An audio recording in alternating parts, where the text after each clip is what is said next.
Globster. According to its entry in the book Cryptozoology A to Z, Z, this is Canada A, Cryptozoology A to Z by Loren, Coleman, and Jerome Clark, the word globster was coined by the late naturalist Ivan T. Sanderson to describe, quote, those unusual beachings of enormous globs of seemingly unidentifiable flesh and bone that are often initially labeled the remains of sea serpents. The entry goes on to state, while most globsters are found to be basking sharks, a few may be cryptozoological surprises. Cryptozoological surprises, such as the giant octopus. So, growing up on the edge of Lake Ontario, I was always on the lookout for flotsam and jetsam, shipwreck, things washed ashore, and globsters. I only ever saw one globster, but I will never forget the experience, or the smell. Now, back in my beach bum days, my Lakeshore Road bum days, my buddy and I were into gangsters. We read all about them, all the James Morton books, and all the books about Rocco Perri, Canada's answer to Al Capone. Rocco Perri had gone for a walk on the night of April 23rd, 1944, and was never seen again. The popular belief was that he had been given a pair of cement overshoes and was now at the bottom of Hamilton Harbor, about 20 miles along the lake from us.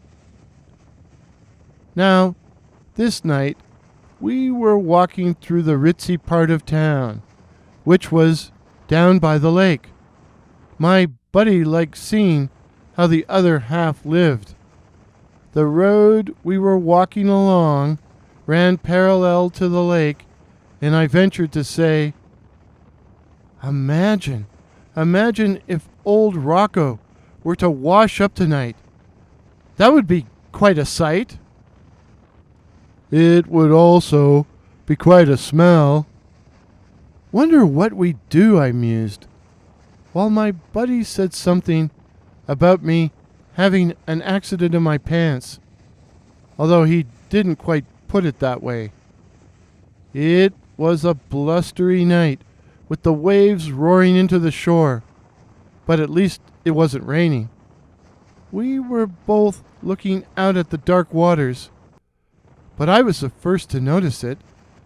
A luminous green patch, or green wave.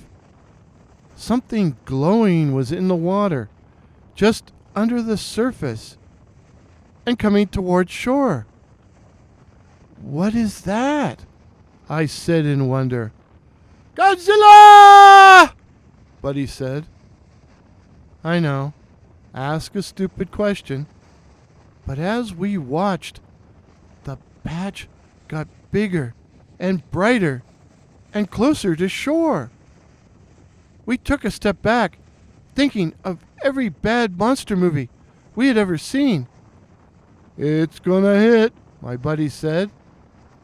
And then it did.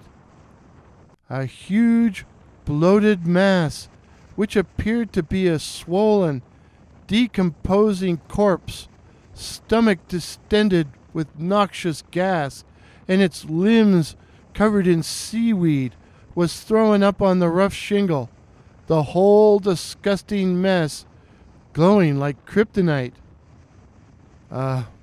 It didn't smell too good either. And as we watched, more in disbelief than horror, the whole glowing mass of stinking goo rose up on its unsteady, sodden legs and began to shamble towards us as it gave vent to a weird farting sound. News flash, we didn't stick around.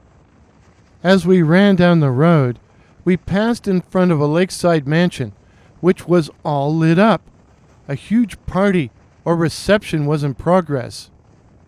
Normally, we would have snuck into the grounds to see if we could score some food or, better yet, some liquid refreshments. But not with that thing, that hellhound, on our tail. We were about to turn the corner into a side street when we both stopped to look back.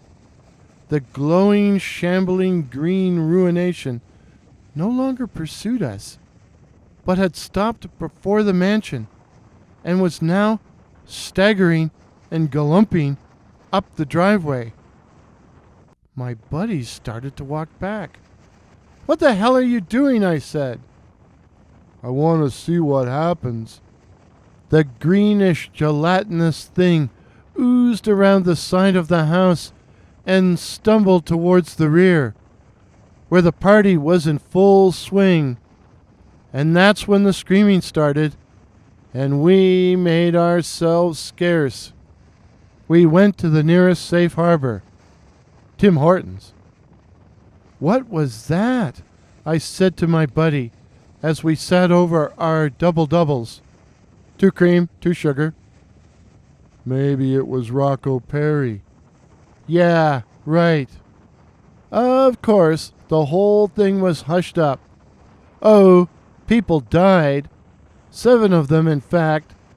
But it was all blamed on food poisoning. Something they ate, not something that attacked them.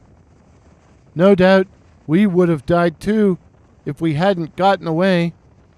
Instead, we lived to eat honey crullers and Boston creams another day. But I never did learn who or what the thing was. Was it a murder victim? Some dead gangster? But why? Why did it run amok and wreak vengeance on the living? What had those poor people ever done to it? I'll leave the last word to my buddy. Did you ever feel jealousy or resentment those nights we walked by those mansions on the streets where the other half, the ones with money, lived in luxury and wealth? Well, imagine being dead, maybe the victim of violence, of murder. Not only would you resent people for their money and want to take it from them, you'd envy them for merely being alive. In fact, you'd be green with envy, glowing green with it. The moral of the story? Dead bodies stink, and so does resentment.